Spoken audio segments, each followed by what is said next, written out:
glutamatergic urinary populations as well as the acetylcholinergic population. Thus, it decreased the release of norepinephrine, and thus it inhibits or reduces the sympathetic tone of the adipocytes, and thus you can see a very less amount of thermogenesis. On the other hand, during the cold conditions or under any drug, the beta-adrenergic receptor agonist, if you take, the GABAergic populations is inhibited, and then rather the glutamatergic populations release starts from the medulla to spinal cord and induces acetylcholinergic populations, releases norepinephrine, and norepinephrine of course induces thermogenesis in both nerve as well as in the white adipose tissue. It converts the transition of white to brown-like cells.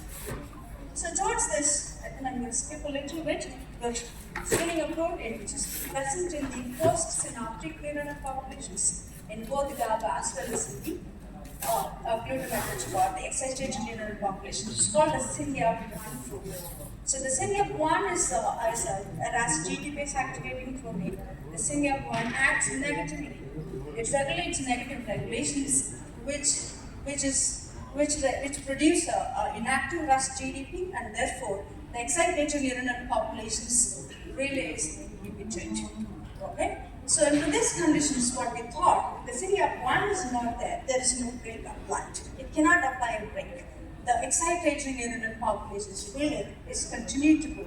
It goes for a long-term potentiations, and thus it activates constitutively the brown as well as the white. Highly thermogenic in nature, and also increases the one of the pioneering factor, which is the EPF2 in the fat cells as well. And in these conditions only work on a brown adipocyte. Does it have any implications on the page phenotype? Of course, wonderfully, like if it deletes in F1, you can see more amount of page fat, and also it increases all the oxidative protein, the complex protein, the mitochondrial complex protein, increases the ECP1 as well as the innovation marker, which is the DH of this. Together, we asked a question like promoting page adipogenesis using deleting or knocking down the SYNAP1. Would it have any insulin?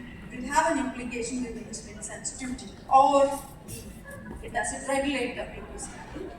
In a favorable way. So we subjected the mice, of course, to the diet-induced obesity mouse model we generated in the wild type on the head, and you can see that the GDT and the ITT research shows very, very favorable way. So it makes sense that mechanistically what happens is that when there is no SYNAP1, doesn't the tonic GABAergic or the inhibitory neuronal populations is not coming here to inhibit the relay between the excitatory population and the population features. Therefore, if there is a proper secretion of norepinephrine and the long-term potentiations in proper conditions, and thus it increases the amount of page adipogenesis, and also it renders highest amount of thermogenic capacity of the cells, and thus therefore it improves insulin sensitivity. That's the phenotype we got, and to sum up, of course, we found a molecule which promotes brown and page fat function, and it's very helpful in increasing the insulin sensitivity, because it ameliorates diet-induced obesity and inactivity. In addition, there is coming to the neuronal regulations, we have a molecule which is called the SYNAP1. The deficiency in SYNAP1 in insufficiency conditions, it promotes cold-induced thermogenesis and improves sensitivity, insulin sensitivity in the diet-induced obesity. And with that, that's my lab, and this work is mainly done by Raj Prabhu, Darshan, as well as the Karan, and these all my funded bodies. And thank all my collaborators and also the organizers and workers. If there's a question, so I'm happy to take it. Thank you. We have time for a couple of quick questions.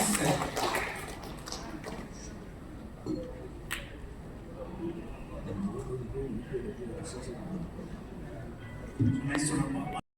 Not only maybe centered around and kidney disease, but over the counter rate of iron and so many other things. So this is a more closer look at the intestinal iron absorption, which is very tightly regulated. So essentially, if you have more iron in your body, like an iron overload or something, then there is a mechanism in order to stop the absorption of iron from the intestine. So this is iron-mediated cell death and phenolphos, and this is only described in detail. Although we knew that, that there is a reduction in some of the complications in pertaining to the kidney. Very exciting meeting, and especially for this session, which I'm hoping will continue over the next 7 years to interact between clinicians and researchers. So for this talk, I wanted to give you a little bit of a flavor of what we've been doing in my own lab. The progression of how DNA evolves into RNA and then finally gives rise to proteins.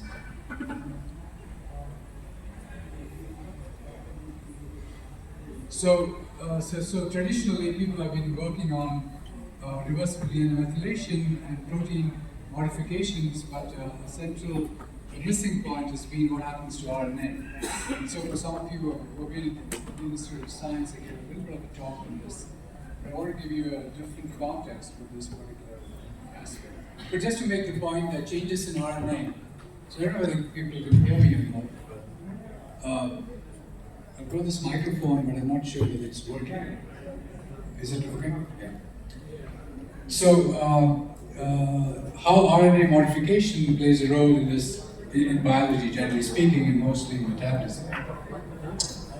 So, what exactly I refer to is modification or addition of a methyl group in the mRNA molecule, the adenosine moiety of the mRNA molecule, which then leads to several aspects of protein biology.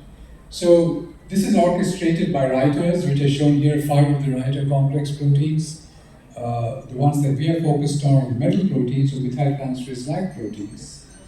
And once the mRNA is decorated with the M6A methylation, it can be erased by erasers, which are the APH5 or the FTO, which you might have heard about in the context of obesity. And once you erase the molecule, the M6A, it is then processed by readers